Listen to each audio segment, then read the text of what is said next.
We all remember Joe Manchin's infamous trail to Fox News, where he just said, I just can't do it. I just can't sign on to the $1.75 trillion package that could help out Americans. I just can't bring myself to do it. Even though everything's going on in these times, I can't do it. It's just my legacy. I can't do it. I'm gonna have to give it a no.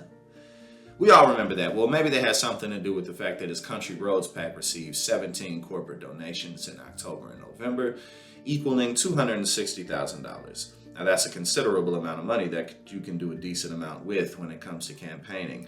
And of course, that may have something to do with why good old Joe Manchin just couldn't sign on to the Build Back Better.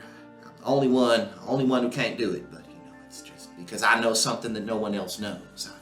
I'm just smarter than everybody else, you see. And for the life of me, I just cannot understand why Joe Biden is allowing Manchin to do what he's doing to his legacy. Build Back Better is one of the key things that Biden is going to be able to have going into the 2024 re-election campaign. And it's also something that the country needs. And if this doesn't get passed, if it doesn't come through, if it doesn't come to fruition in a way that Americans can feel, it's going to be a significant detriment to his campaign efforts.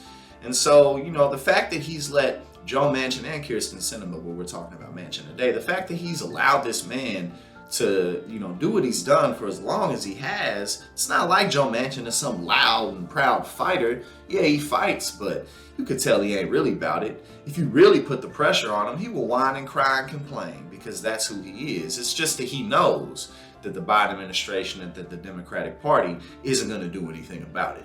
And also, at the end of the day, Joe Manchin is hurting progressives in Congress and the Senate as well. I really wish that people like Bernie Sanders, AOC, Pramila Jayapal, Ro Khanna, everybody else who's really within the progressive wing would not just, go on MSNBC and CNN and make the case there, but actually go to West Virginia and make the case to the people there to show them that, look, your senator is really, really getting in the way of you having better things that can make a difference to your life that really can put the Democratic Party in a position to win in 2022 and 2024. Because as we all know, people who are struggling to make ends meet, people who are struggling to put food on the table are not concerned about the debt and the deficit.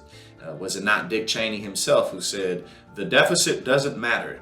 And as we know, when Republicans are in office, all they do is run up the debt and the deficit because at the end of the day, the American dollar is, well, at least at this point, the number one currency in the world. It's the standard currency in the world. So for as long as that remains, the debt and the deficit really ain't gonna make that big of a difference, which doesn't make it not an issue. However, right now we live in times where things need to be done. So progressives, Joe Biden, if you want something to really, really mean anything with your legacy, then I suggest that you whip Joe Manchin into shape.